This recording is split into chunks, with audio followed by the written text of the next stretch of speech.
Bonjour, alors nous voilà réunis pour un débat organisé par le collectif Barbare qui aura pour thème les petits lieux en danger, comment sauver Rennes de l'aseptisation du centre-ville. Alors ce débat, on va le voir tout à l'heure, il est organisé dans différentes villes par le collectif Barbare, on va y revenir, mais pour commencer, on va se présenter. Alors dans le contexte actuel, on a essayé de faire les choses bien, on est tous à distance, on a enlevé nos masques, on n'est pas plus de 6 et nous avons deux amis qui vont participer, qui sont en visioconférence. Alors, avec nous sur le plateau, on a Guillaume Derrien. Bonjour Guillaume. Alors, je vais le dire tout de suite, comme on est dans le milieu des spectacles, comme on se connaît aussi certains depuis assez longtemps, on va passer au tutoiement pour tout le monde, ça va être plus simple, on va pas faire semblant. Donc Guillaume Derrien, toi tu es du label musical Les Disques Anonymes, et puis tu étais aussi à l'origine d'une première tribune qui était sortie en décembre l'an dernier sur Rennes Concert en danger.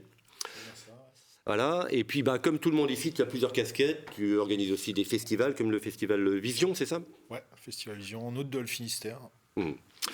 À côté de toi, Hélène Lecor. Bonsoir, bonjour, pardon, bonjour. Je sais pas, bonjour, bonsoir. Bonsoir Hélène, toi tu es musicienne, sur scène connue notamment sur le nom de Mistress Bombache, et tu œuvres aussi pour deux labels.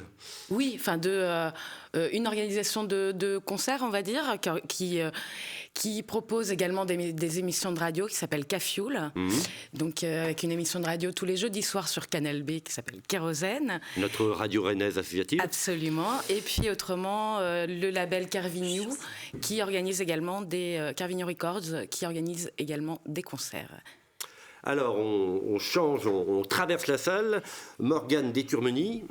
Bonjour. Bonjour, alors sur scène tu t'appelles Vanadis et tu es aussi présidente de l'association OND, c'est de la musique électro, c'est ça ? Oui, OND, c'est une association de musique électronique où on organise des concerts, on a aussi une émission de radio sur Syllab par contre. J'espère que c'est aussi une radio associative que vous aimez bien. Elle est où celle-là ? C'est à Villejean. Ouais, d'accord. C'est ex-Radio Campus et on organise aussi pas mal de projets digitaux assez transversaux pour la mise en avant des scènes des musiques électroniques, festivals, labels, lieux de concerts et autres. À côté de toi, Liane Saint-Pierre, tu es barmaid, on dit comme ça ? Oui. Au Once Pub, dans le vieux Rennes, et tu fais aussi partie du collectif Barbare. Oui, c'est ça. Et sur le plateau, le dernier, mais the last but not the least, Karl Séguin, patron du bar Le Chantier et aussi du collectif Barbare. Alors, je ne suis pas patron du collectif de la Barbare, mais je suis adhérent depuis 10 ans.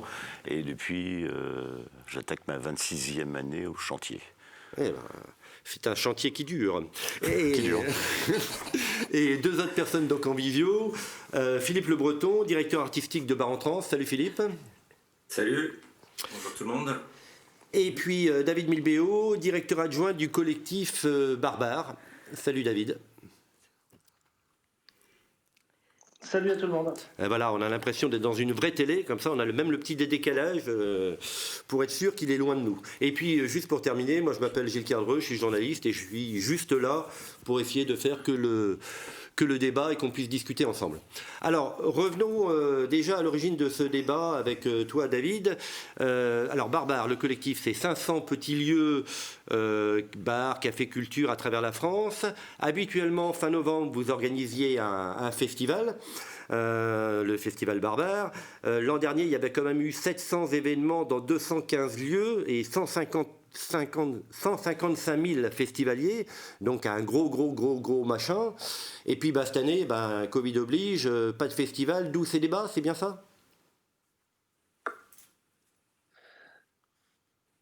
Alors oui, en effet, Gilles, pas de festival cette année, ou plutôt un festival transformé pour l'occasion. Donc normalement le festival Culture Barbare, et je précise bien Culture Barbare, le mot culture est important pour nous depuis plus de 20 ans, ne pouvait pas se faire. On a pris la décision avec l'ensemble des adhérents et adhérentes en septembre de se dire ça ne pourra pas se faire en l'état. On le voit que la situation est telle que même les lieux sont tous fermés, nous sommes en confinement, donc nous ne pouvions pas organiser et les lieux ne pouvaient pas accueillir les artistes qu'ils choisissent comme d'habitude fin novembre. Donc nous avons décidé de ne pas baisser les bras, on avait peut-être un genou à terre, mais de se relever, de dire on organise les états généraux du droit à la fête. Alors ces états généraux, c'est quoi ? C'est des débats dans plein de villes de France, c'est ça ? Tout à fait. L'idée, c'était de se dire, bah voilà, on a eu un premier confinement, on arrive vers un deuxième confinement. La situation par rapport à ces petits lieux que sont les cafés et restaurants est très très compliquée. Ce sont des lieux qui ont été stigmatisés, ce sont des lieux à qui on a demandé énormément d'efforts qui ont été faits. Et après, on leur a dit, bah non, le public ne peut pas aller chez vous parce que c'est dangereux. Alors que nous, on considère l'inverse, qu'il valait mieux rester ouvert parce que les gestes barrières, les protocoles sanitaires étaient respectés dans les cafés, les restaurants, comme pour les salles de concert et les théâtres. Toute la culture et tout le secteur des cafés et restaurants ont joué le jeu et au final, premier fermé et on n'a toujours pas de date officielle pour les réouvertures. Donc on s'est dit, il faut en parler, il faut débattre sur ces questions-là. Par contre, on ne va pas y aller tout seul.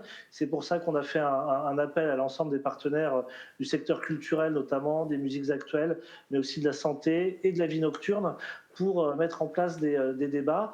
Et d'ailleurs, je tiens à tous vous remercier de vous être mobilisés aujourd'hui sur cette question du droit à la fête et sur la question spécifique de Rennes pour alimenter les débats. Donc l'idée et l'objectif, c'est avec ces 51 tables rondes ou débats... Combien? On n'a pas bien entendu. Au final. Combien de débats? J'ai pas bien entendu. 51. 51. Il y a 51 débats qui se passent soit en visioconférence, donc type webinaire, soit en émission de radio, soit en plateau télé. Il y a plusieurs formats, mais évidemment, le distanciel et le numérique priment, vu le contexte actuel. Et donc, comme vous n'avez pas encore de date de réouverture, on évoque plus ou moins le 20 janvier, peut-être, comme les restaurants. Enfin, c'est encore très flou. C'est quoi? C'est pour parler, pour préparer l'après-demain? Alors, a été évoqué le 20 janvier pour les restaurants, mais pour les cafés, bars purs, il n'y a aucune date d'annoncer. Pour les cafés, concerts, encore moins.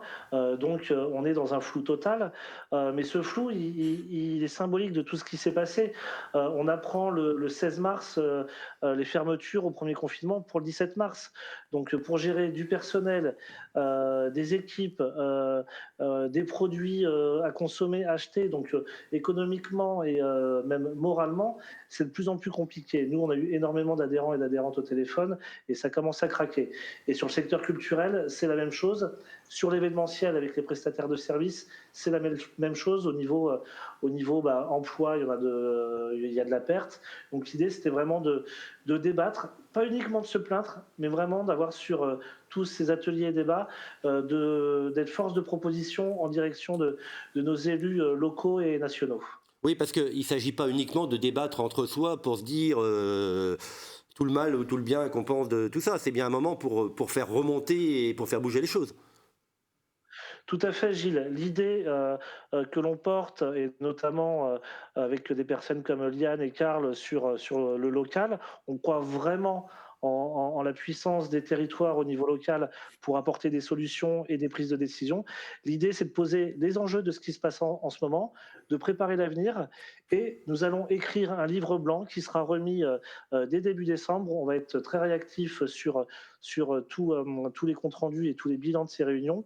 Donc en décembre, on remet un livre blanc avec nos préconisations à M. Ferrand, président de l'Assemblée nationale, à l'ensemble des élus sur lesquels on a beaucoup d'adhérents ou pas dans les villes en France, et aussi à Johanna Roland, maire de Nantes, mais avec sa casquette de présidente de France Urbaine, qui regroupe toutes les grandes agglomérations françaises. Donc, si je comprends bien, c'est à la fois d'entamer le dialogue et d'essayer d'avoir des bonnes évolutions au niveau local dans chaque ville, et aussi agir au niveau national pour qu'il y ait peut-être des décisions plus globales, quoi. Tout à fait, avoir un impact national, comme on a réussi à le faire l'année dernière, quand on a remporté, après beaucoup d'années de bataille, la loi sur l'antériorité des lieux, qui sert à la fois les cafés, les salles de concert, les festivals, les salles de sport. L'idée, c'est d'avoir un impact au niveau national, mais on croit vraiment à la force des collectivités locales. C'est elles qui connaissent mieux le terrain. Les acteurs de terrain et actrices de terrain sont les mieux placés pour aller voir directement les mairies. Donc l'idée, c'est d'être force de proposition et de travailler dans la dentelle une fois qu'on aura bossé nationalement. Alors, on va y revenir, on va préciser, mais tout de suite, tu parlais par exemple, de cette loi d'antériorité. Je crois que Karl Séguin, patron du chantier, tu peux nous expliquer un petit peu, c'est quoi cette loi d'antériorité ? Cette loi d'antériorité, c'est justement un dispositif quand quelqu'un achètera un appartement dans un lieu soit touristique, soit un lieu avec une activité nocturne, soit un lieu à côté d'une salle de sport, qui est dans l'acte d'achat, ça soit spécifié et que l'endroit est dans un secteur avec certains types de nuisances, soit par la salle de sport, soit par le fait de l'activité touristique. Et dans ces cas-là, que la personne ne puisse pas entamer une procédure contre ses voisins, alors qu'il y a une antériorité, et que le CAFCONS ou la salle de sport existe depuis 40 ans, 25 ans. On ne peut pas décider tout d'un coup de venir vivre au centre de Rennes et dire qu'est-ce que c'est que ça ? Il y a des cafés, des salles de sport autour de moi, quoi. Voilà. Alors, donc, on a posé ce débat. Alors, il y a aussi la réalité de ce nombre de petits lieux en France. C'est assez compliqué d'avoir des chiffres. Ce qu'on sait quand même, pour situer les choses, c'est qu'il y avait à peu près 500 000 bars en France en 1939. On est passé à 80 000 en 1980, 55 000 à la fin du XXe siècle, et on est à peu près à 35 000 bars aujourd'hui en France. Pour ce qui est de notre région, il y a une spécificité, y compris historique, puisque le nombre de morts à la guerre a donné un certain nombre de licences de spectacle, de licences de bars pour des veuves de guerre. Bon, il se trouve qu'on a plein de bars dans l'Ouest. Pour Rennes, il semblerait que on soit à peu près à une époque, on était à 500 petits lieux de bars. Non, je dis des bêtises. On était à beaucoup plus, mais on est à peu près aujourd'hui, à 280 débits de boissons. 248 bars, plus 21 bars de nuit, 2 bowling, 2 entrepreneurs de spectacle, 7 discothèques. Il y a une différence entre le nombre de bars et les licences parce que les restaurants en ont aussi. Mais bon, ce qu'on sait, c'est que grosso modo, depuis 2014, on a perdu 86 licences. Philippe Le Breton, du côté des bars en trance, toi tu l'as constaté très concrètement, puisque les bars en trance, c'est donc un festival qui se passe dans les bars à côté des transmusicales, et tu as vu le nombre de bars diminuer au fil des ans. Oui, alors moi, mon expérience, elle est même avant mon intégration à Bar en Trance.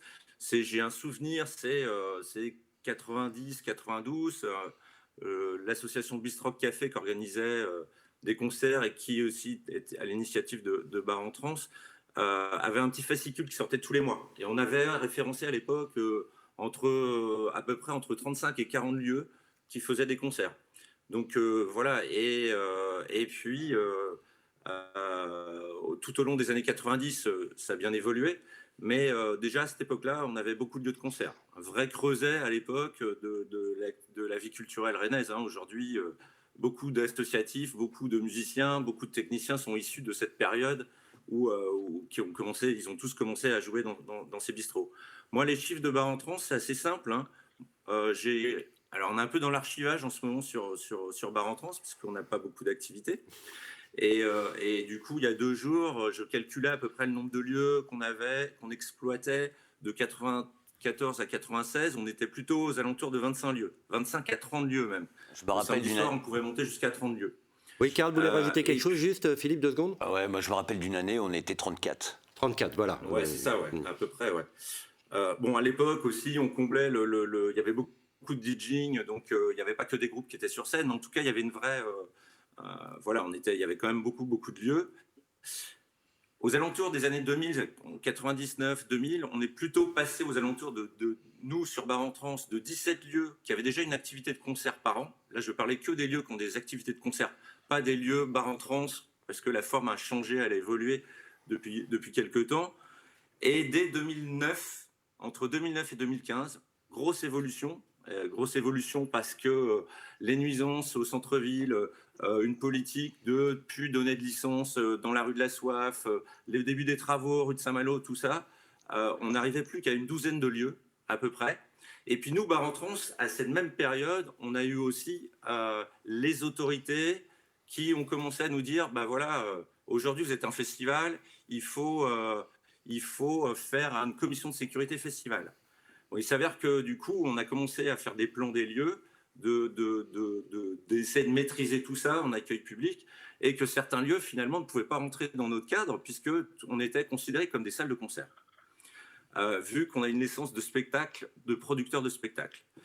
Et puis, l'année dernière, je décompte, je ne parle pas de tous les lieux parce qu'on était à 17 lieux l'an dernier, on était plutôt aux alentours de 8 lieux qui font de la musique à l'année. Donc, petit à petit, ça descend.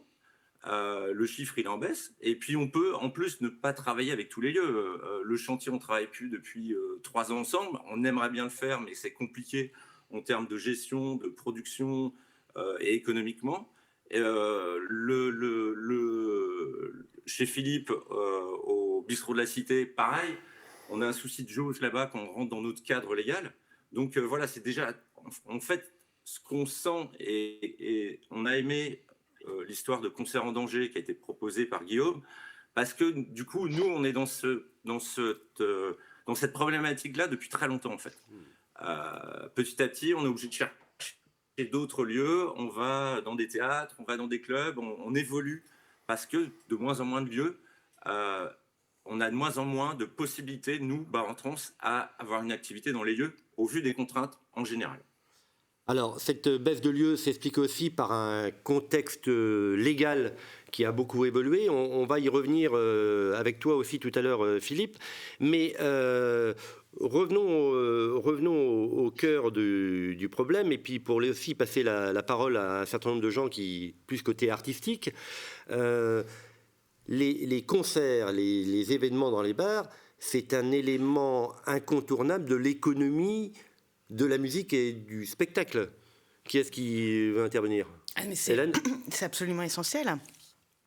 Parce que il y a beaucoup de gens qui ne font pas la démarche d'aller dans une salle de spectacle, mais c'est la première porte d'entrée vers une forme spectaculaire, le bar. Comme une forme de démocratisation de la culture. Exactement. Et quand on n'a plus la possibilité d'organiser des petits spectacles, des choses dans les bars, et bien il y a plein de gens qui du coup n'ont plus accès au spectacle, tout simplement. Mais aussi pour, j'imagine, pour des groupes émergents, pour des jeunes qui arrivent sur la scène, on ne va pas tout de suite aller sur la... Évidemment, on a tous commencé par ça, et on continue d'ailleurs. Non mais c'est évident. Je crois que tu voulais dire quelque chose. Pour moi, je pratique, je suis DJ. Quand on est DJ, on ne commence pas par une grande salle, par un zénith, et d'ailleurs je pense qu'on n'en fera jamais, mais c'est pas une volonté non plus. Mais le bar, c'est déjà, il y a un lien social déjà, parce qu'il y a une proximité avec le public qui est importante. Donc quand on sort de scène, peu importe la taille de la scène ou ce qu'on a fait, on peut parler avec les personnes qui ont entendu ce qu'on a fait. On peut aussi parler avec les personnes qui sont responsables du lieu, voir leur ressenti, parce qu'ils ont un œil professionnel aussi là-dessus, donc ils sont capables d'apporter des critiques constructives. Donc ça peut permettre à certaines personnes de se professionnaliser et de tester différents lieux, parce qu'un bar, c'est aussi une identité, une ambiance bien particulière. Et si on joue toujours dans le même bar, on ne va pas toujours avoir le même ressenti, mais si on peut multiplier les expériences dans des bars différents et dans des cafés-concerts différents, on aura un public différent, on aura des personnes qui nous accueillent qui seront différentes. Et ça permet justement, comme tu disais, une porte d'entrée vers la culture, une mixité. Moi j'ai travaillé au chantier aussi pendant longtemps, on a beaucoup fait les jam sessions avec des groupes de jazz. C'était, je pense, tout le monde n'a pas les moyens de payer 30 € pour aller voir un concert aux Libertés ou dans d'autres endroits. C'est aussi un moyen de découvrir des styles musicaux. Au chantier, on a une identité assez forte en musique électronique. Ça permet aux gens qui ont l'habitude d'écouter de la techno ou de la house de découvrir aussi d'autres musiques qu'ils ne connaissent pas, comme quand on fait du hip-hop ou ce genre de choses. C'est vraiment une transversalité, en fait. C'est un lieu de rencontre, le bar, avant tout, en fait. Et puis j'imagine, Philippe ou David, aussi même dans l'évolution des groupes, les groupes qui passent à Bar en Trans ou ce que vous voyez avec le collectif Culture Barbare, c'est une pierre d'un développement, une pierre d'une progression professionnelle. Karl parlait de première marche tout à l'heure, c'est exactement ça. Et puis en revenant sur Rennes, ce qui est intéressant, c'est la diversité des lieux et la diversité des identités de lieux. Du coup, on peut avoir le chantier. Avant, on avait le sablier qui était très chanson. Du coup, il y a aussi ça qui est intéressant dans tous les bistrots, c'est que chaque bistrot a une identité. Je me souviens de la Bascule, qui était quand même un lieu que tu vois, que Cafioul a beaucoup fréquenté à une époque, qui est vraiment un lieu, quand il a disparu, qui a vraiment été comme si on avait coupé encore un doigt à la ville de Rennes, parce que c'était des musiques un peu plus extrêmes, avec des choses... voilà, je pense que la perte d'un Mondo Bizarro va faire beaucoup souffrir, en tout cas, autant les groupes indépendants en tournée, mais voilà, et tout un creuset de la ville, quoi. Il y a aussi ça, il y a cette histoire aussi de tout le milieu associatif qui, voilà, les premières fois on a commencé tous ici, c'est en commençant à faire notre premier concert dans un bistrot. Moi, je me souviens avec pas mal d'amis, on organisait des choses au chantier. On a fait des trucs aussi avec Philippe à une époque. Voilà, on a tous eu d'abord notre activité et chaque musicien a eu d'abord ses premières chances dans un bistrot. Et beaucoup aiment aussi y retourner. Enfin, moi, je vois quand on travaillait, quand je travaillais au bistrot de la Cité, on bossait beaucoup avec Bis Record. Et grâce à Seb, on avait Seb Blanchy, on avait beaucoup de super têtes d'affiche, des Australiens, des Américains, des gens assez connus, et qui disaient être content de venir rejouer, du coup, revenir aux sources, quoi, revenir jouer dans un bar. Parce que comme tu disais à l'instant, Morgane, il y a cette convivialité, cette proximité aussi. Et ça rend aussi accessible aux gens, parce que tout le monde, en effet, ne peut pas aller se payer une place dans une grande salle ou là non. Et David, pour Culture Barbare, c'est aussi derrière les musiciens, c'est aussi des techniciens, c'est aussi des gens qui accompagnent, c'est aussi c'est toute une économie. Vous la mesurez un peu, le poids de cette économie? C'est une économie à part dans le milieu du café-restaurant parce que c'est un choix, ça vient de l'ADN de la patronne ou du patron ou de l'équipe en place. Donc derrière le dispositif économique, c'est une économie en soi et en plus, c'est pas forcément là où le lieu va gagner de l'argent. Je reviens sur ce que vous avez dit. Si on considère la culture comme une chaîne, et ben voilà, le café, ça fait partie du premier maillon de cette chaîne. La première marche. Et ça veut pas dire qu'il la première marche, premier maillon de la chaîne, ça veut pas dire qu'il faut être contre les salles subventionnées, les zéniths. Au contraire, il y a un beau maillage, il y a une complémentarité en France qui existe entre les assos, les zéniths, les scènes de musique actuelles. Et donc ici, il faut protéger ces premiers maillons comme il faut protéger les associations. Et il y a eu en effet, comme on disait, un peu une anglo-saxonisation des grandes villes où la plainte était toujours prise et c'est pour ça que les lieux ont fermé. Il y a eu le décret Bruit de 98 qui a renforcé les contraintes pour les lieux qui ont dû fermer parce qu'ils ne pouvaient pas répondre à ces contraintes au niveau logistique, technique et donc financière. Les contraintes hygiénistes qui ont fait que beaucoup de lieux ont fermé. Et là, nous tombe dessus en plus cette crise sur laquelle les lieux prennent énormément cher parce qu'ils sont stigmatisés et aujourd'hui fermés. Cumulé, on va réussir à arriver à 22 semaines de fermeture. Je ne parle même pas des discothèques qui sont fermées depuis le 17 mars et qui ont aussi une production culturelle. Donc là, le danger, c'est de se retrouver, quand ça sera possible d'ouvrir, avec des lieux qui ne pourront pas rouvrir.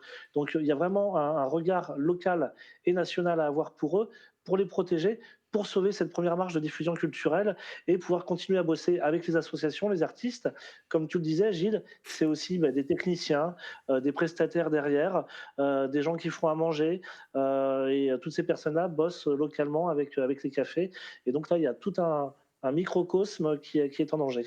Et comme j'imagine, Liane et Karl, des fois on l'oublie un peu, mais des lieux comme ça, c'est aussi des fois un photographe qui expose, un graphiste, j'imagine. On fait des expos, on fait plein de choses, mais comme pour revenir à ce qui était dit, le bistrot, qui fait du concert, c'est la première marche. Que ce soit pour les techniciens, que ce soit pour les artistes. Moi, je prends toujours l'exemple, une année, pour Bar en Trans, on avait fait le Peuple de l'Herbe, ils n'étaient pas connus. L'année d'après, Jean-Louis Brossard les a pris au Trans, et la deuxième année, ils sont passés au bar pour me dire « Merci Karl, on a eu les victoires de la musique, c'est un petit peu grâce à toi ». Et c'est juste pour montrer qu'il y a vraiment une vraie chaîne qui se fait entre les différents lieux, les différentes structures et les différentes scènes, qu'elles soient de la plus petite, elles se dirigent vers la plus grande si le succès est au rendez-vous. C'était un moment hors norme sur ton trottoir devant le chantier, le peuple de l'herbe. Mais alors, ça veut dire aussi que pour l'économie des bars, ça sert aussi à faire vivre le bar. Complètement. Parce que ça va te ramener une clientèle qui va être différente. Par exemple, si tu as une clientèle qui va juste voir le concert, qui n'est pas spécialement habitué au lieu, il peut le découvrir. Ça peut, moi, je le vois au Once depuis qu'on ne fait plus de concerts, donc on ne les fait plus depuis le premier confinement. Hein. On voit que la clientèle te bouge moins, on a une clientèle qui est moins diversifiée. On a une tristesse de lieu aussi, parce que mine de rien, avec ces problèmes aussi de gestes barrières, tout le monde est dehors, on n'a plus de gens qui sont dedans. Les concerts aussi, l'été, c'est ce qui ramène du gens à l'intérieur.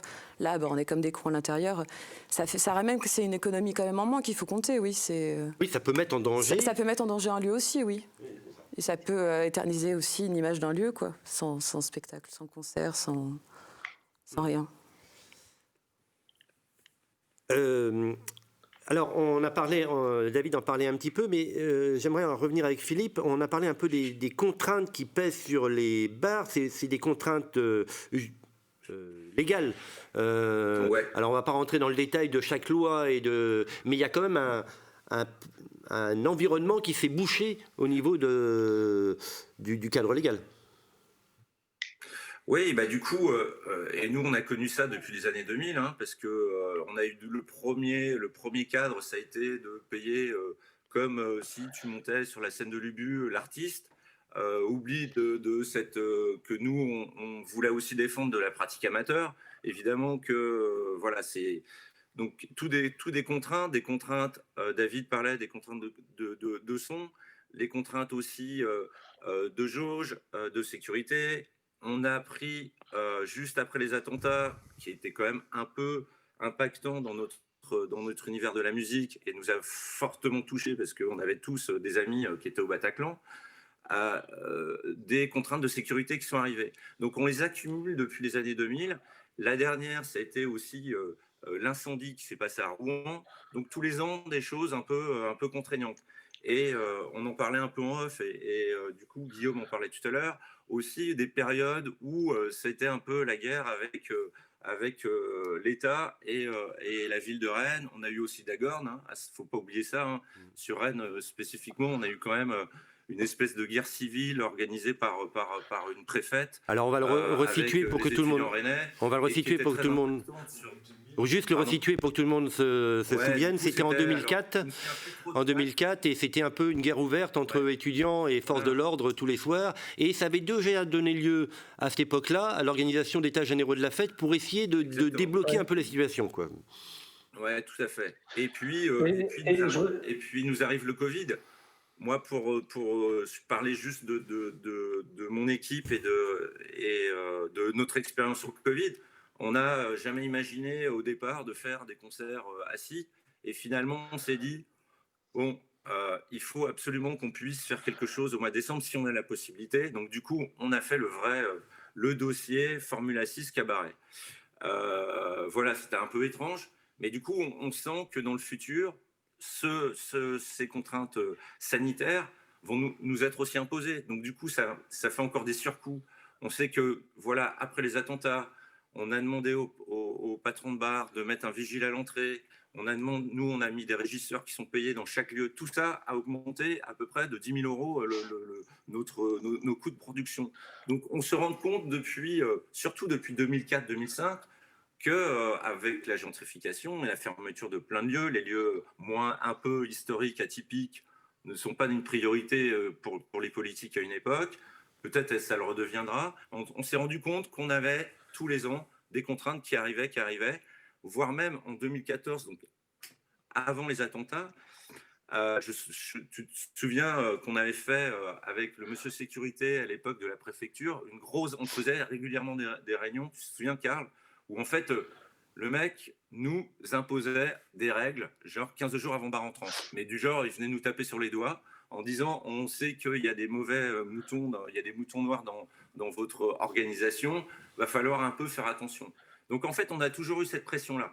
Et une relation très agressive. Hein. Voilà. L'entretien avait été plutôt très agressif envers Baron-Trons. En fait, c'était pas une réunion de préparation, on nous disait ce qu'on avait à faire et le doigt sur la couture et regardez devant nous. Hein, puis voilà. Pour l'anecdote, aux alentours c'est pour ça que je parle 2004-2005. En plus, nous, totalement dans le cadre légal, hein, Baron-Trons, il n'y a rien qui dépasse. Je crois que c'est 2005, ouverture de Baron-Trons, 30 personnes de l'État, c'est-à-dire les gens de l'URSSAF, les douanes, l'inspection du travail, police, évidemment, donc 2 lieux, c'est-à-dire 60 personnes mobilisées pour le début pour tout contrôler. Et pour pas qu'on se parle entre nous, ils avaient tous intervenu à l'ouverture des portes. Donc voilà, du coup et puis petit à petit, bon, ça s'est assoupli, ils se sont rendus compte que finalement on était dans le cadre, mais en tout cas, il y a toujours eu cette histoire d'autorité autour de nous, et tous les ans on a des choses en plus. Et la prochaine étape, ça va être le sanitaire qui va nous imposer. Et la 4e étape, c'est, pour l'instant, on ne l'a pas subi, on devait le subir cette année. Ça va être un peu, la 3e étape, ça va être les lois sur le son, les lois européennes qui ont été votées fin 2019 et qui vont nous être imposées. C'est-à-dire, on n'aura plus le droit de faire des concerts qui dureront plus d'1 heure et demie, voilà, avec des moments de pause, avec voilà. On va avoir des directives qui vont aussi pas mal changer la donne. Alors, est-ce que le public, du coup, sera content de la diffusion et du spectacle qu'on va présenter? Parce que écouter un Guadal Terrace à 85 dB, ça le fait pas, quoi. Voilà. J'aurais bien redonné la parole à David, d'autant plus que je crois qu'il y a d'autres débats où il faut que tu participes et tu vas bientôt devoir nous quitter. Donc, je te redonne la parole avant qu'on revienne sur le plateau. Non, mais pour peut-être continuer dans ce que disait Philippe, le problème, c'est qu'on a aussi en France le phénomène Furiani. Ah, ça y est, on t'a perdu, là, ça y est, t'es dans un tunnel. Un incident comme ce qui s'est passé à Rouen. En effet, ça a été adapté à tout le monde. On t'a à peu près compris, mais c'est vrai que entendu ou pas, tu parlais un peu dans le tunnel, mais on a compris qu'effectivement un certain nombre d'événements avaient durci le cadre légal, quoi. Et voilà, ce qui s'est passé à Rouen, ça a durci pour tout le monde, alors qu'en effet, le lieu n'aurait pas dû ouvrir, mais ça ne veut pas dire que 90% des lieux ne sont pas dans les clous, malheureusement. Et donc, on adapte à cause d'un drame, certes, quelque chose à l'ensemble des acteurs culturels et de la nuit. Pour continuer là-dessus, c'est qu'aujourd'hui, avec la Covid, eh bien, c'est la réglementation qui prend la main, et c'est pas uniquement pour les questions sanitaires qu'il y a des décisions prises et des interdictions. Aujourd'hui, c'est la réglementation, les préfectures qui prennent la main, et le problème, c'est que ça interdit les concerts et c'est que ça durcit la réglementation. Je vais prendre un parallèle. On a une aide, par exemple, nationalement et dans certaines villes comme à Rennes, qui est le GIP Café Culture, qui est un dispositif d'aide à l'emploi quand on passe par le guichet unique. Je ne vais pas rentrer dans les détails, mais quand le bar est l'employeur direct, c'est très bien d'avoir ce GIP Café Culture, mais ce n'est pas l'alpha et l'oméga. Si réglementairement on ne peut pas faire de concert, si la plainte de voisinage arrête le concert au bout de 20 minutes, il y aura beau avoir un dispositif d'aide à l'emploi, il n'y aura pas d'utilisation de cette aide, vu que les patrons et les patronnes de bar ne voudront plus faire de concert. Donc les solutions, elles doivent se trouver dans une transversalité des politiques publiques. On ne peut pas avoir une petite solution par-ci, par-là. Il faut vraiment qu'il y ait un ensemble et une cohérence par rapport à ça, et que la réglementation ne soit pas au début et à la fin de chaque prise de décision, mais bien qu'il y ait la question du lien social, de la diversité culturelle, des droits culturels tout simplement, et de la liberté d'expression. Bah écoute, je te remercie bien, et puis donc si tu dois nous quitter pour d'autres débats, n'hésite pas. Merci Gilles, merci à toutes et à tous. En tout cas, de notre côté, on lâche rien, et puis on se tient au courant très vite sur Rennes. Merci David. Alors on revient, Guillaume, on t'a pas beaucoup entendu. Tout cet univers qui s'est assombri en termes de cadre légal, de contexte, j'imagine qu'on le ressent évidemment en tant que musicien, en tant que label, en tant que... Oui, évidemment, cette descente aux enfers là, que Philippe décrivait tout à l'heure, depuis surtout le début des années 2000, c'est vrai. On l'a ressenti fortement, on l'a vécu, on l'a vu, en fait, on a pu la constater aussi de manière très pratique. Et puis, c'est ça qui, nous, au mois de décembre dernier, au moment de Noël, nous a tiraillés. On a eu cette envie de faire cette tribune-là pour montrer, en fait, qu'effectivement, il y avait un problème qui se posait. Et quoi, c'était un coup de sang ? Ouais, il y avait quelque chose, il y avait plein de choses qui se cumulaient. Alors, il y a eu plein de raisons qui ont été évoquées là. Il y en a comme la gentrification, la pression immobilière, donc les autorités qui sont soit désintéressées, soit hostiles, même complètement. Donc voilà, tout ça, c'est une conjonction, donc effectivement, tout cet arsenal légal qui s'impose sans jamais repartir, parce qu'à chaque fois qu'il est mis, en fait, on revient jamais en arrière. Donc c'est un millefeuille qui s'accumule et qui nous fait arriver à cette restriction, à cette contraction, en fait, de la possibilité de la fête dans les villes, et même au-delà des villes. Il n'y a pas que les centres-villes, mais qui sont particulièrement concernés.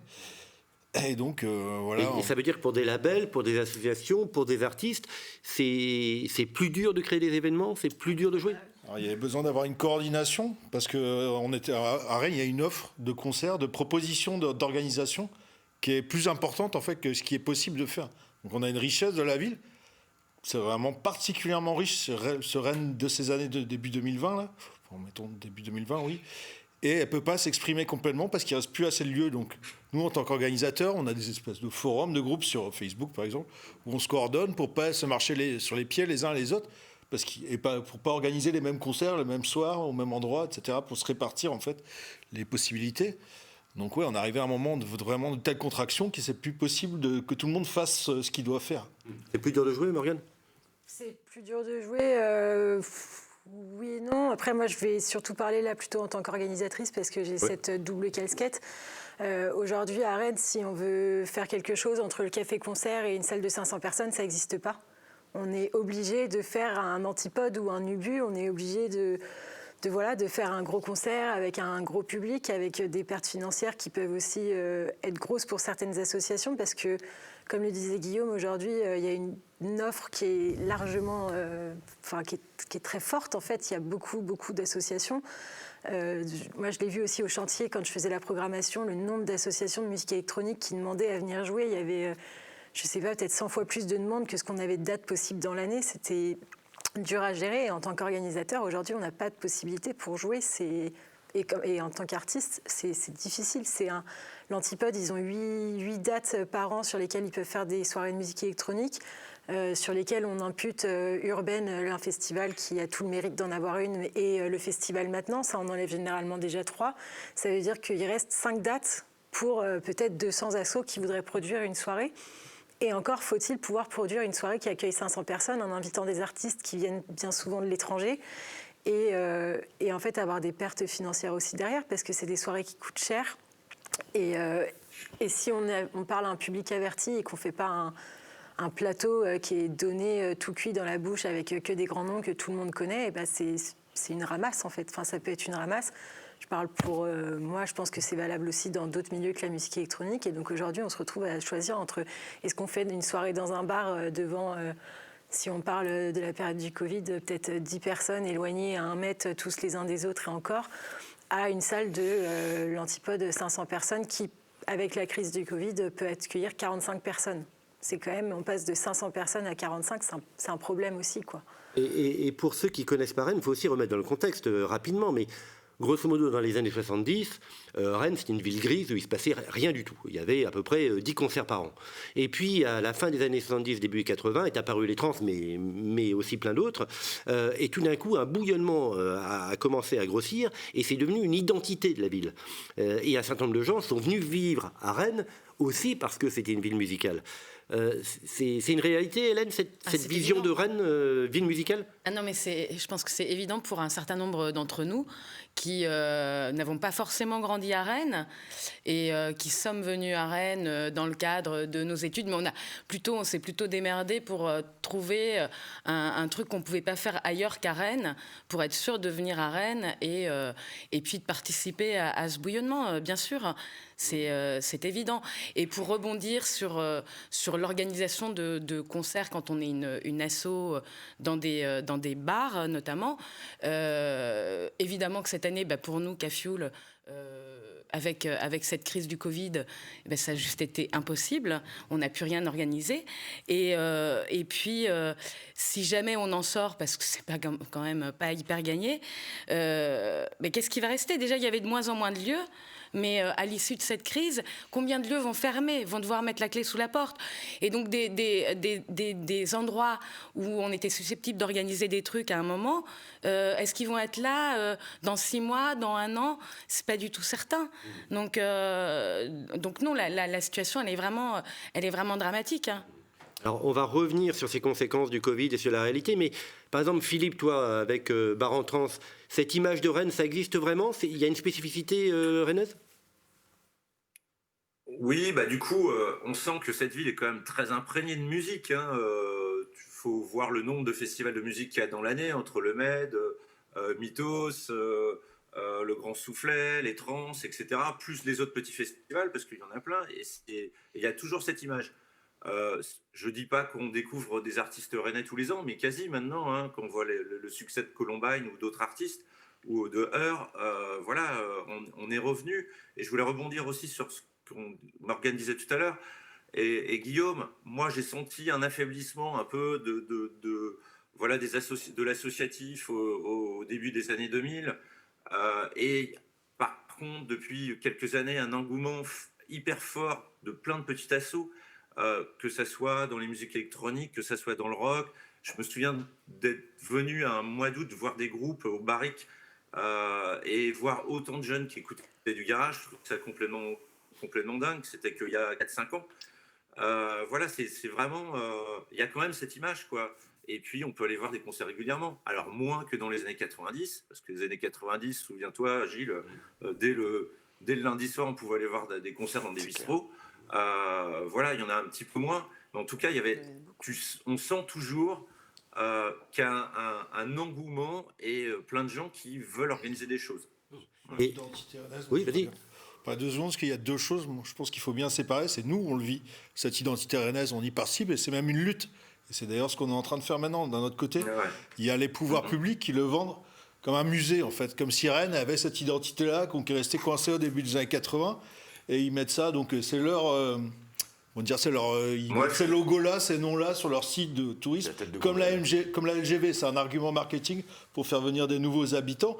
Tout en même temps, comme on dit, ils sont soit hostiles, soit indifférents à ce qu'on fait. Donc, il y a un côté de duplicité, on va dire, quelque part, qui est assez désagréable pour nous, organisateurs. Oui, parce qu'on a vu quand même des campagnes menées par l'Office du tourisme, avec des photos à Montparnasse, avec des groupes rennais, en disant « Venez à Rennes ». Pour son marché des listes, son machin, mais venez à Rennes aussi pour ses musiciens, pour ses concerts. Les voisins font du bruit, c'est ça, le truc, la pub. Ici aussi, les voisins font du bruit. Enfin, ici, les voisins font du bruit, mais comme si c'était quelque chose de génial, alors qu'on voit très bien que dans les faits, le nombre de plaintes avec les flics qui arrivent pour dire maintenant ça suffit, vous faites trop de bruit, les patrons de bars peuvent en témoigner. Alors, on peut même arrêter un lieu, même. Non, mais c'est quand clair, on voit les lettres que certains ont reçues décembre l'année dernière à 2 jours des trans, leur demandant de se mettre aux normes suite au nouveau décret du son. Je sais que la facture s'élève à peu près à 80 000, il me semble. C'est ce qu'on nous avait dit. Et clairement, les petits lieux n'ont pas du tout les moyens de le payer. Alors, nous, la question, c'est très bien, c'est bien d'appliquer ça, mais est-ce qu'on ne peut pas non plus, du coup, avoir une aide de la municipalité, comme par exemple, je sais que ça se fait à Paris, pour nous aider justement à mettre ces lieux en normes, parce que... dans ces cas-là, oui, ils mettent la clé sous la porte, quoi. On te met tout arrêté. Ça a pu se rattacher au problème du voisinage parce qu'on nous met toujours ça en avant. Moi, je sais qu'on a essayé de faire des événements extérieurs avec le Once cette année. J'ai des brunchs, des trucs comme ça, pour les dimanches, pour un peu récupérer des sous, quoi. Et parce qu'il faut bien en remettre aussi, puis on un peu de vie, mine de rien. Non, il faut toujours faire des demandes, il faut toujours faire attention aux riverains, parce qu'il y a quand même eu 2 mois de silence pendant le confinement, donc il ne faudrait pas trop... mais la demande est là, quoi. Et alors, pour être clair, on avait aussi imaginé que dans ce débat, il puisse aussi y avoir 1 ou 2 élus, mais Covid, précipitation de l'événement, tout ça, on ne l'a pas eu. Mais ça veut dire, par exemple, sur cette image vendue et réalité, vous avez l'impression quoi? Que c'est un double discours, que c'est... Complètement, oui. La fermeture de la cité au concert en est bien la preuve pour nous, les organisateurs de concerts, c'est qu'ils vont surfer ça. Donc effectivement, les pubs à Montparnasse et partout sur leur site vendent cette image d'Épinal de Rennes, la ville rock. Mais dans les fêtes, ce soutien donc, soit aux petits lieux, aux bars, aux organisateurs, les défenses contre les nuisances, etc. Le soutien à ce qui est vraiment ce bouillonnement de base, la première marche, le premier chaînon, comme on disait tout à l'heure, il est inexistant. Donc nous, on en voit un double discours très clair qui veulent bien profiter de ça, mais d'une manière muséifiée. Et la cité, c'est vraiment emblématique parce qu'aujourd'hui, elle fait partie des visites du patrimoine, dimanche du patrimoine. C'est plus un endroit qui vit où il se passe du rock, de la sueur ou de la techno ou autre chose. C'est un endroit qu'on va visiter en famille le dimanche après-midi. Donc je trouve ça emblématique de cette vision-là qu'ils ont aujourd'hui. Donc on veut bien que ça soit rock, si c'est des pubs et si c'est des Parisiens qui viennent habiter ici, mais qu'il y ait du bruit et vraiment la réalité de ce que c'est cette ville rock, ils n'en veulent pas. Regarde les rues pendant les trans, hein, ça fait 2 années que t'as plus de vie pendant les trans. Enfin, moi, je suis paranaise. Je me souviens, quand je suis arrivée, j'avais l'impression que c'était la fête de la musique pendant 3 jours. Tu avais à balle de monde qui passait, tu avais des bourdes partout, t'en voyais plein. Là, il y a 2 ans, c'était ridicule. T'avais moins de monde dehors. Alors, ceci dit, c'est quand même une ville où il y a encore plein de concerts, non ? Ouais, mais tu vois, tout à l'heure, on parlait en off, même l'attraction, quand on voit ce qu'ils ont fait tout à l'heure, on parlait du Mail François Mitterrand. Moi, je vais revenir là-dessus sans parler forcément de la salle de la Cité. Alors, le Mail, c'est un nouvel espace en plein centre-ville, un peu plus décalé, qui s'est ouvert ces dernières années. Ils ont essayé de rendre ça beau, ils ont mis des installations pour faire du sport, on a ouvert plein de bars assez modes, etc., selon moi, pour beaucoup, la même identité. Et en plein milieu, ils ont pondu un espace événementiel pour organiser des concerts, des lieux de mixité sociale, de création, tous les beaux mots en fait, qu'on aime utiliser pour rendre une ville attractive. Résultat est qu'aujourd'hui, le Mail François Mitterrand il est doté d'une super installation électrique que personne ne peut utiliser, parce qu'il n'y a plus d'autorisations qui sont délivrées. Pour des problèmes de voisinage ? Pour des problèmes de voisinage. Nous, on a organisé 2 ans de suite en pleine journée, donc c'était le week-end. Samedi de 14h à 22h et le dimanche de midi à 20h, des concerts. Ça a été refusé l'année d'après. Et aujourd'hui, si quelqu'un veut faire la fête de la musique sur le Mail François Mitterrand, c'est pareil. Il y avait eu... c'était du dub qui était passé. L'année d'après, c'était interdit. Une seule édition. Une seule édition sur le... À quoi est-ce que ça sert d'investir autant dans un endroit pseudo-événementiel pour au final organiser des pique-niques ou des tournois de bridge le dimanche ? Enfin, il y a un moment, il faut aussi un peu être cohérent. Les décisions n'étaient pas connectées en fait. C'est que, voilà, effectivement, on fait toute une installation, etc. Et on se dit, dans l'idéal, ce serait bien mais qu'on n'avait pas anticipé ce que ça impliquait, et du coup, qu'on n'était pas capable de soutenir le truc jusqu'au bout. Parce qu'en même temps, Philippe le disait tout à l'heure, il y a encore un nombre de festivals très important à Rennes, il y a un nombre de concerts, tu parlais du Grand Soufflet, de l'Ubu, de Mythos, Mais oui, mais tout le monde ne se retrouve pas non plus forcément dans l'offre existante des festivals. Et les festivals, c'est pas la même chose on en revient à ça, à cette proximité d'un concert, d'un petit concert dans un débit de boisson où les gens, il y a une convivialité, une chaleur, une proximité. C'est pas du tout la même chose. C'est pas du tout la même chose. Les festivals aussi, on en parle de beaucoup, mais si on pense à Rock & Solex, qui est le plus vieux festival étudiant de France, ils sont de plus en plus étouffés justement par ces nouvelles mesures de sécurité qu'il y a en place depuis les attentats, depuis plein de choses en fait, d'avoir une présence policière pas loin, d'avoir tant d'accès de secours, de trucs et de machins. C'est un festival à la base, Rock et Solex, il y a tout ce qu'il y a de plus simple. Aujourd'hui, ils s'en sont à plus pouvoir assurer justement ce lien, cette mission de festival. Ils passent de 2 belles scènes à une scène à une scène moyenne et une grande scène, et ils étouffent en fait. Il y a plein de festivals certes qui se créent, mais combien qui résistent ? C'est la question à se poser. Philippe tirait jusqu'à dire qu'il y a une culture propre et une culture qui dérange ? Oui, un peu. Je compare ça un peu à l'immobilier et à Rennes avec j'ai toujours eu en voyageant, j'ai toujours, surtout en allant en Allemagne, vu le centre-ville de Rennes être archi protégé comme un espèce de musée. Et puis tout ce qui était architecture ouvrière des années du 19e siècle cassé. À Rennes, quand je suis arrivé, il y avait plein de vieilles cheminées qui rappelaient un peu cette histoire un peu industrielle de Rennes. Et puis aujourd'hui, on n'en voit plus aucune, quoi. On oublie tout son patrimoine.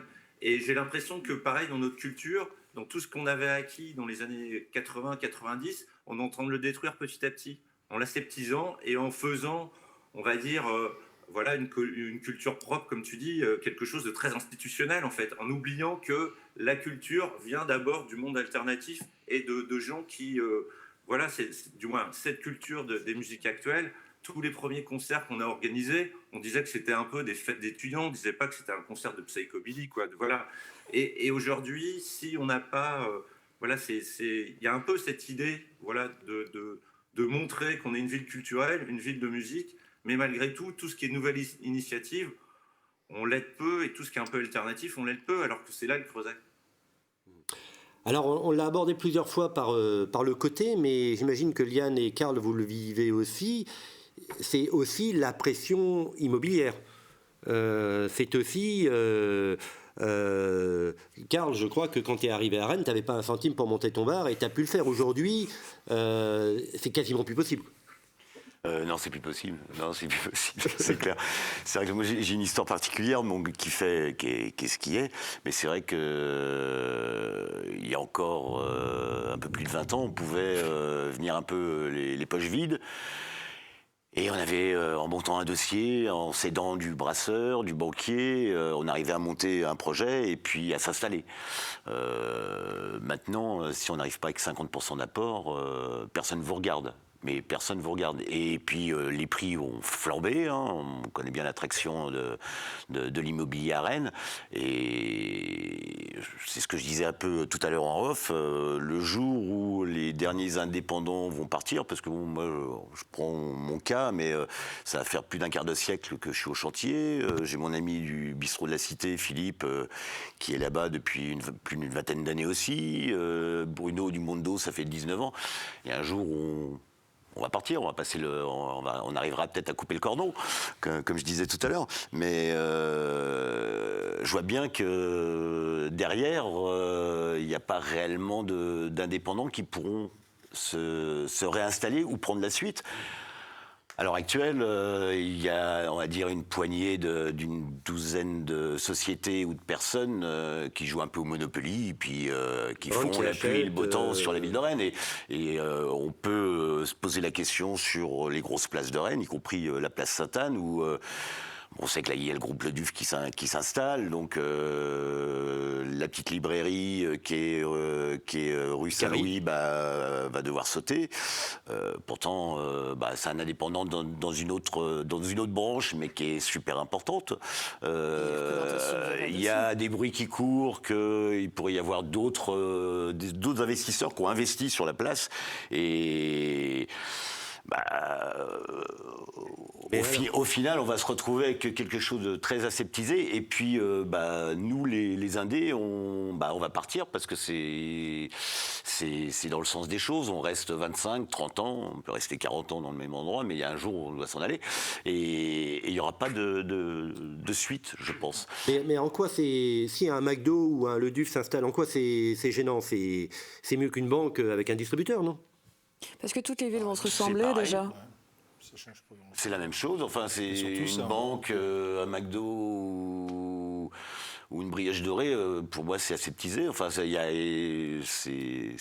pas du tout la même économie. Je prends toujours que des gens comme nous dans ces petits lieux, entre autres une bonne partie des adhérents de Barbares, on n'a pas monté nos lieux pour faire du commerce, même si on fait du commerce, mais c'est plus des histoires de vie, des lieux de vie, des échanges avec des artistes, de la musique, de la peinture, de la photo, des projets initiés. Enfin, c'est de l'économie, mais différente de juste de la productivité et du retour sur investissement, en fait. C'est une autre manière de voir le commerce, c'est sûr, qui est peut-être atypique, mais qui a donné aussi la richesse à la ville de Rennes, d'avoir eu des endroits comme le Jardin Moderne, comme les Tontons Flingueurs, comme tous ces lieux qu'on a affectionnés. Quand ils ont disparu, le 1929, pour ne pas le citer non plus, c'est des endroits qui manquent. Et une fois que la cité sera plus là, que le Mondo sera plus là, que le chantier sera plus là, J'ai peu d'espoir qu'il y ait beaucoup de flambeaux à être repris derrière. En tout cas, si, ça sera peut-être dans la périphérie de Rennes, mais ça sera plus dans le centre-ville. Vous voulez dire, Guillaume ? Ouais, nous, on partageait du côté des organisateurs et aussi des spectateurs, hein, parce qu'on est les deux, on partageait le sentiment d'être chassés, en fait, de notre centre-ville, qu'on n'était plus désirable à cet endroit-là, en fait. Et donc, il y avait d'autres types de commerces qui arrivaient. On en pense qu'on en veut, mais en tout cas, ils ne nous correspondent pas à nous. Et ce qu'on représente, en fait, c'est pas voulu. Parce que ça fait du bruit, c'est sale, donc on est qualifié de nuisance. Aujourd'hui, criminalisé, comme on disait, à cause du Covid. Et donc, nous, à un moment aussi, on a cru qu'on allait avoir la possibilité de s'installer en périphérie, qui nous chassait du centre dans un but de gentrification, de spéculation immobilière, qu'on pourrait utiliser la périphérie. On constate que ce n'est pas réellement vrai, qu'il n'y a pas d'installation d'endroits emblématiques vraiment en dehors de Rennes, ni même à la périphérie, dans les communes alentours. Donc il n'y a pas vraiment ce mouvement-là, quoi. Donc Non, il n'y a pas. On n'est pas bienvenu à l'extérieur, on n'est pas bienvenu à l'intérieur, quoi. Par contre, de tout ce public-là, tout ce qu'on est, on va continuer à exister là. Ils vont nous cacher quelque part en nous mettant une banque ou un McDonald's, ça revient un peu au même. On va pas aller faire un concert ni dans l'un ni dans l'autre, quoi. Donc on va être cachés de toute façon et on va être invisibilisés dans nos propres rues, quoi. Puis quand il y a des tentatives aussi pour la périphérie, on voit aussi que la périphérie elle commence à être aseptisée. Enfin, dans toutes les zones industrielles ou artisanales, aujourd'hui, il va y avoir un beer shop qui fait avec de la pizza, du machin, du truc. Pour ne pas en citer certains, à Cesson, où il va y avoir, c'est un regroupement avec un multi-projet, multi-concept, où on mange, on se fait tatouer, on écoute parfois de la musique et on boit de la bière. Voilà, ce genre de choses. En fait, même quand il y a un projet indépendant, et je pense donc du coup à Stéphane qui a le bar La Reine du Bal, qui par exemple lui ne peut plus organiser de concert, qui a voulu monter un lieu... Qui est un peu en extérieur justement. Qui était près du Jardin Moderne, route de Lorient. Il a eu une licence 4, mais il n'a pas eu l'autorisation de débit de boisson. Donc déjà là on voit un problème clair dans l'administration française. On lui dit oui pour la licence, mais qu'il n'a pas le droit d'ouvrir un débit de boisson à cet endroit-là parce que le plan d'urbanisme local ne le permet pas. Enfin, le plan local d'urbanisme ne le permet pas. Je pense qu'il y a un moment, pourquoi est-ce qu'à ce moment-là, il n'avait pas le droit ? Parce que ça va faire concurrence au beer shop qui ne va pas être très loin, qui est un grand groupe, qui dit qu'il est pourvoyeur d'emploi, mais quelqu'un comme Stéphane qui ouvrait un lieu de concert comme ça, c'était 4 barman, des techniciens, des intermittents, c'était du travail pour tout le monde, des fournisseurs qui travaillent en plus, ce genre de choses, et ça, on le zappe en fait. Et est-ce qu'on ne peut pas se dire aussi qu'un certain nombre de directions prises, ça a permis aussi d'éviter des problèmes, enfin en termes d'incendie, de toits qui s'écroulent, enfin on sait aussi qu'on est dans une ville ancienne où des fois c'est pas évident, non ? Je dis des bêtises ? Je crois que moi, les normes elles sont respectées, hein. Personne ne voit d'inconvénient là-dessus, c'est plus du problème de volonté politique et morale où se trouve le problème plutôt que dans le millefeuille, on va dire, sécuritaire et les législatifs qui s'abat sur nous. Parce que là, par exemple, pour reprendre la Reine du Bal, là, il aurait pu y avoir cet échappatoire quelque part, on se fait chasser du centre-ville, mais il y a d'autres endroits où on va pouvoir laisser cette scène, ce bouillonnement se recréer. Et là, il aurait pu y avoir 2-3 endroits en face du Jardin Moderne où on recrée un petit pôle culturel. Mais même ça... Le fait que les autorités, donc sous des raisons toujours un peu, ils prennent ce qui les arrange, hein, ils ont de loi, ils prennent un peu ce qu'ils choisissent quand ils ont envie. Et là, voilà, donc ça n'a pas le droit. Et le message, c'est qu'on n'a pas le droit d'être non plus dans la périphérie. Donc je ne pense pas que ce soit effectivement ça. Voilà, très bien, il y a un cadre législatif, il y a moins d'accidents. Mais on n'a pas de mal à le respecter, ni pas l'envie de le respecter, on le respecte. Hein. C'est surtout le problème de la volonté politique et...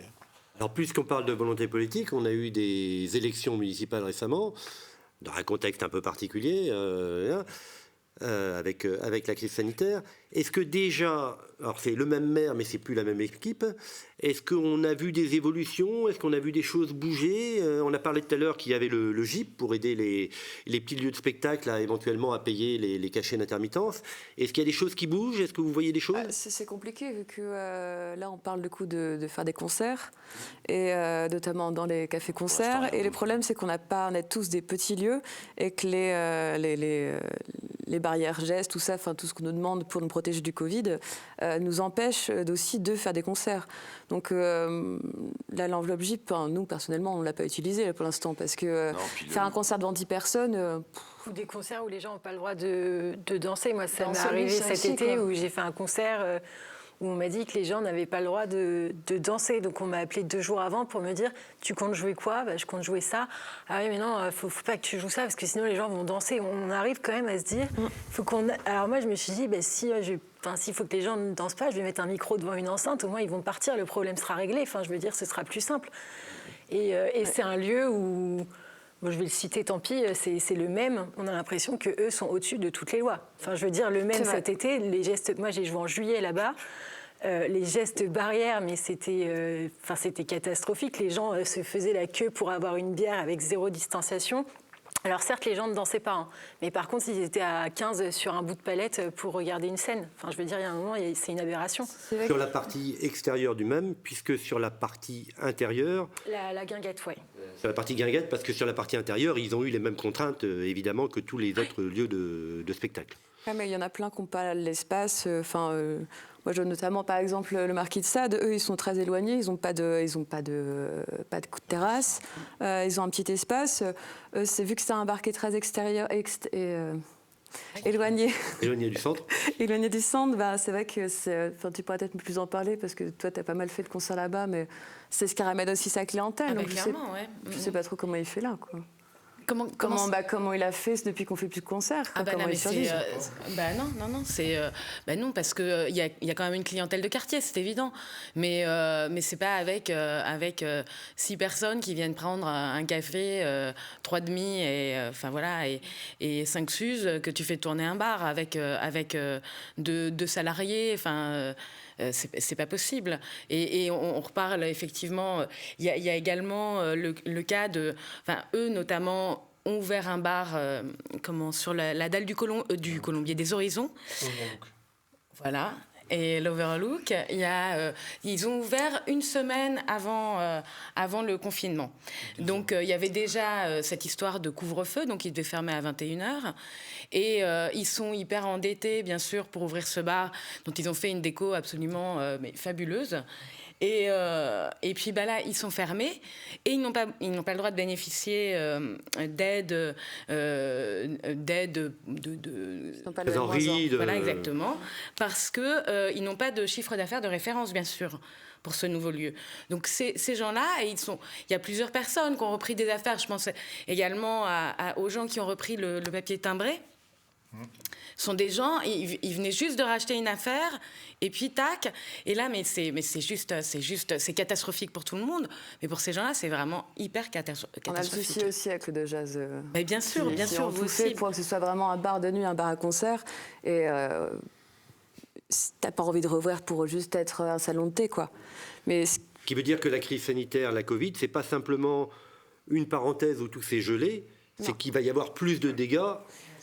Demain, quoi. C'est ça, et moi ce qui m'inquiète, c'est de voir que du coup forcément beaucoup n'ont pas fait de concert parce que c'était trop compliqué, et avec ces histoires de fermeture à 22h pour les bars et à 1h pour les restos, beaucoup se sont mis à faire à manger parce qu'il faut bien qu'on fasse en sorte de survivre.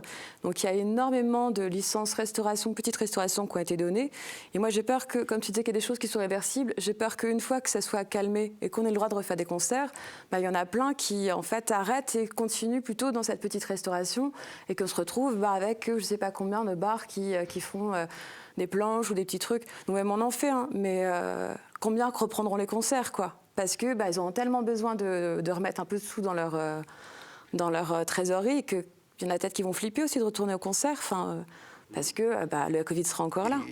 Et ceci dit, pour ceux qui ont pris des licences petite restauration, ils vont être rattrapés par la cavalerie parce qu'ils sont dans une autre case. Ils sont dans le case restaurant. Et dans le case restaurant, il y a tout ce qui est rapport à l'hygiène et hyper procédurier. Et un petit bar qui se retrouve avec une licence restaurant, au premier contrôle d'hygiène, je ne suis pas certain qu'il y en ait 9 sur 10 qui aient la validation. Il risque d'y avoir des lendemains difficiles, quoi. Et si je peux me permettre, vite fait, c'est que je pense que personne n'a vu de politique En tout cas, chez vous, vous n'avez pas été en rendez-vous, personne n'a eu de rendez-vous avec des politiques, des gens qui font les politiques culturelles, des élus à la culture. Alors, on a eu des rendez-vous via Barbare. D'accord. Via Barbare. Mais c'est toujours un peu laborieux et quand on... Enfin, en plus, il y a la crise du Covid, donc c'est vrai que quand on nous dit on vous recontacte dans quelques jours, souvent c'est un mois après. Voilà, c'est ça. Enfin voilà, c'est bon. La crise aidant, c'est très compliqué entre le commerçant ou l'association ou le citoyen pour avoir un retour avec les élus. Je trouve que cette absence des politiques est dramatique.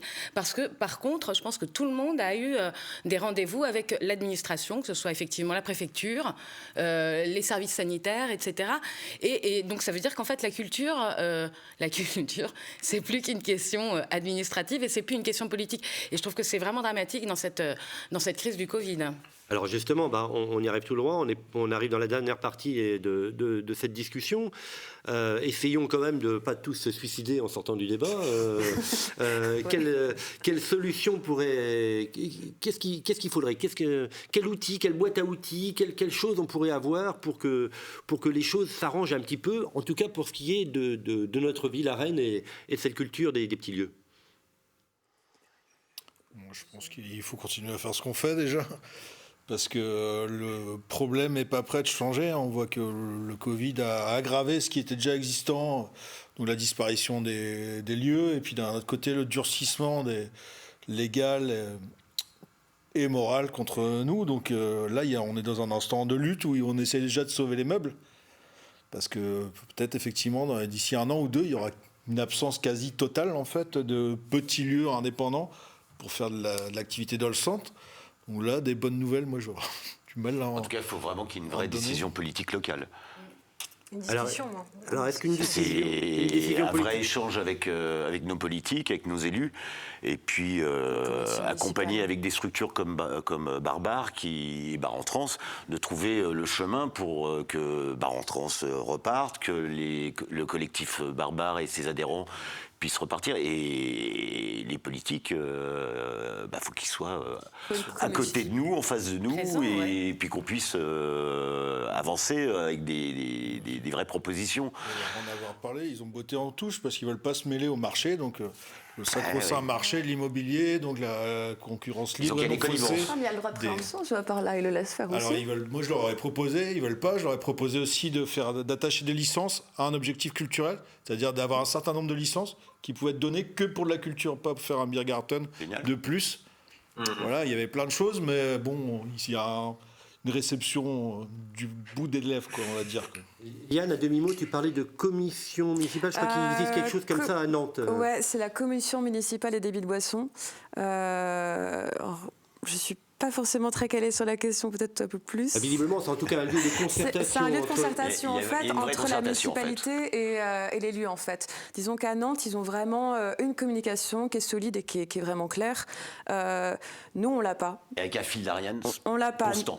Nous, on va avoir une lettre, comme a pu l'avoir certains restos, comme on disait l'autre bar début décembre de l'année dernière. C'est juste une lettre disant, vous n'avez plus le droit parce que suite à une plainte, on ne sait pas trop d'où. À Nantes, ils n'ont pas ça. À Nantes, ils ont vraiment cette commission qui leur permet de parler des soucis et de prévoir aussi certaines choses. Qui permet d'éviter un peu d'être justement confronté uniquement à la version administrative répressive, mais d'avoir un dialogue... D'avoir un vrai dialogue, oui. Travailler en amont. Et puis c'est vrai qu'à Nantes, c'est un bon exemple, parce qu'il y a vraiment une bonne communication avec le Conseil de la nuit, avec les lieux, Barbare, les structures officielles, l'administration. En tout cas, il y a un outil qui a l'air plutôt très bien. Puis on le voit, ils ont fermé. Nous, on a fermé les bars à 22h beaucoup plus avant eux, quoi. Enfin, je ne sais pas si c'est des décisions préfectorales, mais c'est vrai que un soutien aussi. On est trop baladés, en fait. Alors c'est vrai que c'était bizarre parce que j'avais rencontré des Nantais alors qu'on était déjà fermés. Ils fermaient toujours à 2h du matin. Et je me suis amusé ce jour-là à regarder sur les chiffres sur Info Covid. Et on était à 2 cas près, on était mieux qu'eux. Et ça, c'est lié à la préfecture ou c'est lié à la mairie, ça ? C'est lié à la préfecture. Les fermetures, c'est lié à la préfecture. Et par exemple, juste un petit truc, c'est par exemple là, les fermetures administratives, on nous donne droit à certaines aides. Par contre, nous, à Rennes, quand on a été fermé à 23h et ensuite à 21h, ça ne rentre pas dans ce cadre-là, parce que ce ne sont pas des fermetures administratives du gouvernement, mais une fermeture préfectorale, même si c'est le même lien. Elles ne sont pas attachées, là il n'y a pas de demande, de possibilité de demande d'aide ou de subvention pour le fait d'être fermé plus tôt. Donc il y a une anecdote, mais qui remonte quand même que... Au final, pour les commerçants, c'est trouble, c'est difficile de s'y retrouver en fait. Et puis on parlait aussi, on parlait tout à l'heure de préemption. Je pense aussi à tous les lieux qui sont inutilisés, qui pourraient être mis à disposition. Alors moi, je vais plus parler là côté musique électronique et de la free party et de la teuf. Tout ce qui s'est passé route de Lorient l'année dernière, à Champy, à Saint-Grégoire, où la réponse systématique c'était la répression et l'interdiction, plutôt que d'essayer d'engager un dialogue et de se dire ces espaces qui sont... Moi, ça va faire 10 ans que je suis à Rennes, ça fait 10 ans que je les vois dans un état lamentable. Ces espaces-là, ça fait 10 ans que c'est devenu un musée d'urbex, en fait, pour des photographes qui peuvent prendre du tag et de l'huilière avec de la pierre et du métal. Pourquoi est-ce que ces lieux-là, qui sont visiblement délaissés par les propriétaires, par les promoteurs, qui ne sont pas préemptés par la ville, et dire, bon, bah voilà, qu'est-ce que vous voulez, de quoi vous avez besoin, quel espace est-ce qu'on pourrait fournir ? Parce qu'en fait, aujourd'hui, tout ce qui... Moi, je suis pas... On est dans les clous avec ce qu'on fait avec Onde, mais tout ce qui essaye de sortir des clous, plutôt que d'essayer de comprendre pourquoi les gens le font et d'essayer d'apporter une solution qui soit légale, de proposer aux gens de se dire, bon, bah là, on vous donne l'opportunité de vous mettre dans les clous. On réprime, on interdit et c'est tout, quoi. Alors on saisit des systèmes sons, mais en fait on s'en fiche de saisir des systèmes sons. Quand on en saisit un jour, le lendemain il y en a 12 qui se créent en nouveau. Il y a un moment, il faut donner un espace aussi d'expression à ces gens-là. Et je pense à l'église à Place Sainte-Anne qui n'est pas utilisée, qui a été désacralisée. Pourquoi est-ce qu'on n'en fait pas un théâtre, un club, Enfin, je sais pas, on peut faire plein de choses. Je pense à l'ancien Gaumont sur les quais, près des Galeries Lafayette, qui est pareil. Moi, ça fait 10 ans que ce truc-là, je le vois couvert d'affiches et à l'abandon. Qu'est-ce que ça devient ? Il n'y a pas un projet là-dessus ? Oui, mais depuis combien de temps ? Il me semble qu'il y a un projet d'hôtel qui est en cours. Sur le Harbor, il y a un cinéma qui va se réinstaller, un autre cinéma associatif. Oui, ce qui est pas Par contre, l'église, ouais, moi, je crois que c'est cool qu'il y ait un club, bien. un gros club. De la place Sainte-Anne, moi, je veux pour. Philippe, du côté des pistes à creuser, des solutions, tu verrais quoi, vu ta chapelle, puisqu'on a parlé d'église ? Essayer de trouver une solution à la nantaise, ce serait plutôt pas mal. Et l'idée un peu aussi, alors peut-être que c'est le proposé, je sais qu'à Paris, c'était l'initiative des clubs, c'était de faire le conseil municipal de nuit, quoi, avec un maire, et voilà. Pourquoi on ne provoquerait pas des choses comme ça ? Parce que on a été entendu juste avant...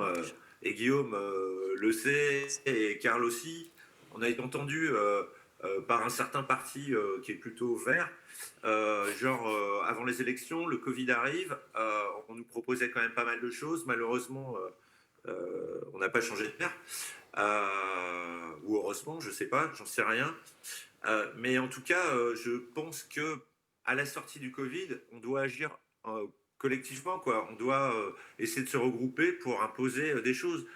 Que la mairie s'attriste de la fermeture du Mondo, mais ne se batte pas pour que ce lieu continue à exister, je trouve ça assez dingue, quoi. C'est assez fou, quoi.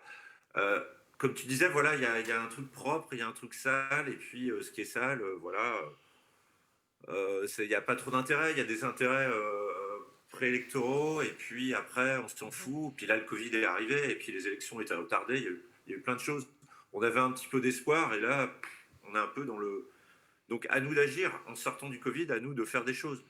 Nous, je sais que déjà du côté de Bar en Trans, le premier truc qu'on va faire, on va faire un bar en trans, et on va inviter d'autres bistrots à le faire dès le printemps, parce que c'est juste pas possible de pas refaire vivre les petits lieux, quoi. Il faut donner un coup, il faut relancer l'histoire, et puis et montrer qu'on est présent, quoi. Voilà. Après, des solutions, je pense qu'il faut qu'on travaille à des solutions, et qu'on propose des solutions, et qu'on les impose. Voilà. D'autant qu'un certain nombre d'idées là, qui sont évoquées, elles circulaient déjà il y a 15 ans. Les histoires de mer de nuit, les histoires de médiation. Il y avait eu des délégations de la ville de Rennes pour aller voir ce qui se passait en Espagne, pour aller voir ce qui se passait dans notre pays. C'est vrai qu'on a l'impression que c'est un peu gelé depuis. Il y a un autre élément. On a parlé aussi d'horaires différenciés. Est-ce que ça peut être intéressant, ça? Oui, ça peut être très intéressant, oui. C'est-à-dire que tous les bars ferment pas à la même heure, c'est ça En fait, déjà, excusez-moi, j'avais appelé les crochets. en fait, déjà, ce serait que nous, on ait déjà 1 heure de plus. Déjà, ce serait déjà bien. C'est des pistes qu'on avait élaborées, oui, en effet, de ne pas tous fermer à la même heure. Ça avait été... déjà, on est la seule... ville qui ferme à 1 heure. La seule région où on ferme à 1 heure. Hein. Partout, ça ferme à 2 heures. Il y a plein de pays où il n'y a pas d'heure de fermeture. Il y a Cette paternalisation là, de la préfecture permanente, surtout ce qu'on fait, la fête et tous les gens qui travaillent sur la fête. Je trouve ça insupportable. En Allemagne, en Espagne, il n'y a pas d'horaire de fermeture. Il y a plein de pays. Alors, je sais qu'en Angleterre, par exemple, ils l'ont enlevé. Ouais. Voilà, ça marche très bien. Donc, on n'est pas plus des enfants irresponsables que les Anglais ou les Allemands. Donc, j'aimerais bien qu'on dise au préfet qu'il n'a pas besoin de nous dire et de nous border le soir et de nous mettre dans notre coup, il y a eu aussi, à la même époque, il y a 15 ans, la mairie qui ne voulait pas qu'il y ait 24 heures sur 24 des débits de boissons ouverts. Donc, à l'époque, il y avait quand même quelques bars de nuit qui fermaient, et puis les clubs qui fermaient. Et d'autres, voilà, je me souviens de la période des afters, il y a des bars qui ouvraient à 6 heures du matin. Mais il y a une volonté qu'il n'y ait pas un bar d'ouvert, un débit de boisson 24 heures sur 24. Et ça, c'est inscrit maintenant dans la pierre du côté de la municipalité, ça c'est clair. Les lois, ça se change, hein, les règles, ça se bouge aussi. Surtout quand elles ne fonctionnent plus, comme aujourd'hui, on voit qu'on arrive à un bas historique. Hein, pour nous, c'est ce dont on parle là en tant qu'organisateur. Donc, ici, il va falloir, soit il ne se passera plus rien, mais on ira voir autre part peut-être à ce moment-là, quoi. Alors on parlait d'immobilier. C'est rigolo parce qu'il Vas-y. y a eu quelques années une espèce d'enquête sur les étudiants. Tout à l'heure, on parlait de notre attraction. On venait d'autres villes quand on était étudiants. On faisait tout pour venir faire nos études ici parce que c'est notre petit Manchester de venir à Rennes dans les années 80.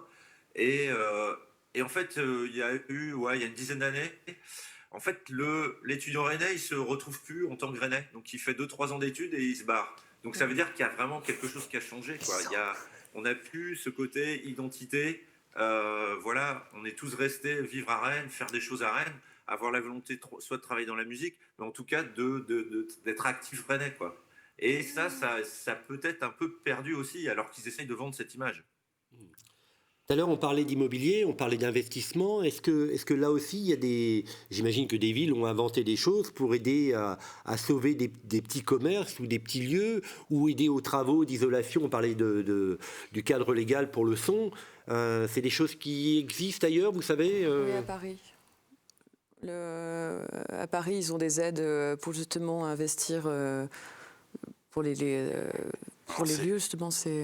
Oui, Philippe, vas-y, excuse-moi, vas-y. Alors du coup, oui, à Paris, mais il y a eu 2-3 bars qui ont eu des obligations de fermeture avec des plaintes, et du coup, suite à l'élection du maire de la nuit, du coup, c'est vraiment la mairie qui a décidé d'aller chercher, de se battre contre la préfecture, hein, parce que du coup, voilà, à Nantes, c'était un peu la même chose avec leur commission.